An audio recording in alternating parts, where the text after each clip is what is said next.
Welcome to Mamata stories. మా stories నచ్చితే కొద్దిగా మా స్టోరీస్ని లైక్ చేసి మా ఛానల్ని సబ్స్క్రైబ్ చేసుకోండి. అయితే ఇప్పుడు కథలోకి వెళదాం. అది కృష్ణాపురం అనే గ్రామం.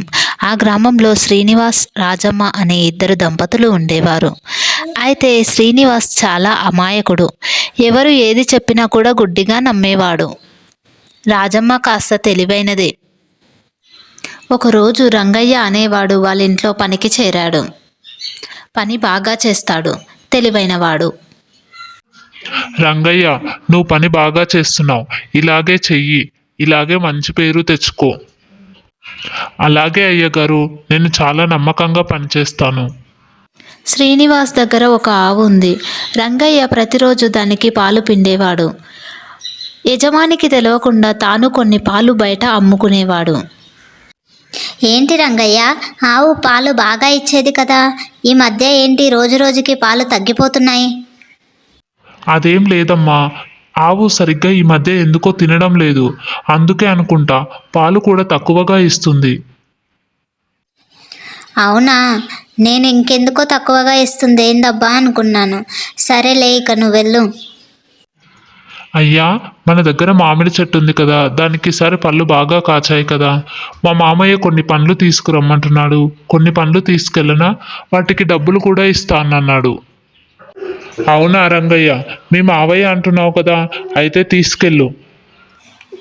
రంగయ్య ఆ మామిడి పండ్లను తీసుకెళ్లి బయట స్వయంగా తానే అమ్ముకుని డబ్బులు తీసుకున్నాడు. అయ్యా, మామిడి పండ్లు సరిగ్గా పండలేదంట. మా మామయ్య డబ్బులు ఇవ్వలేదయ్యా.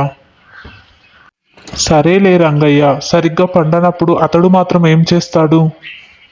చూసారా, మన శ్రీనివాస్ ఎంత అమాయకుడో. ఏది చెప్పినా ఇలాగే నమ్మేస్తాడు. ఇదంతా రోజు గమనిస్తున్న రాజమ్మకి మాత్రం రంగయ్య మీద అనుమానం వస్తూనే ఉంది. ఒకరోజు తన అనుమానం తీర్చుకోవాలని ఇలా చేసింది. రంగయ్య, ఇందులో కొన్ని ముఖ్యమైన వస్తువులు ఉన్నాయి. వీటిని ఎవ్వరికీ ఇవ్వద్దు, భద్రంగా దాచిపెట్టు. మళ్ళీ నేను అడిగినప్పుడు ఇద్దువు గాని. అలాగే అమ్మా, నేను వీటిని భద్రంగా ఉంచుతాను. రంగయ్య భద్రంగా ఉంచుతానని చెప్పాడు, కానీ తన మనసంతా ఇంతకీ అందులో ఏముందన్న ఆలోచనే.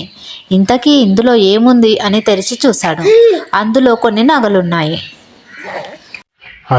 ఇందులో నగలున్నాయి. వీటిని తీసుకెళ్ళి బయట అమ్ముకుంటే చాలా డబ్బులు వస్తాయి. ఆ తరువాత చూద్దాంలే ఏం జరిగినా. రాజమ్మ రంగయ్యను పట్టుకోవాలన్న ఉద్దేశంతో రంగయ్యకు నకిలీ నగలు ఇచ్చింది. ఈ విషయానంతా పోలీసులకి చెప్పింది. అయ్యా పోలీసు, నేను మా ఇంట్లో పనిచేసే రంగయ్యకు కొన్ని నగలు ఇచ్చాను. వాటిని భద్రంగా దాచిపెట్టమని చెప్పాను. కానీ అతడు ఏదో ఒక తప్పు మాత్రం చేస్తాడు. అది నాకు బాగా తెలుసు. మీరే అతనిని పట్టుకోవాలి. అలాగే, సరే పదండి, మనం వాడిని పట్టుకుందాం. ఇదిగో సేట్జీ, ఈ బంగారు నగలు తీసుకొని నాకు ఎంత డబ్బు వస్తుందో చెప్పు. రేయ్, యు ఆర్ అండర్ అరెస్ట్. ఈ నగలు ఎవరివిరా? వీళ్ళ వంట కదా.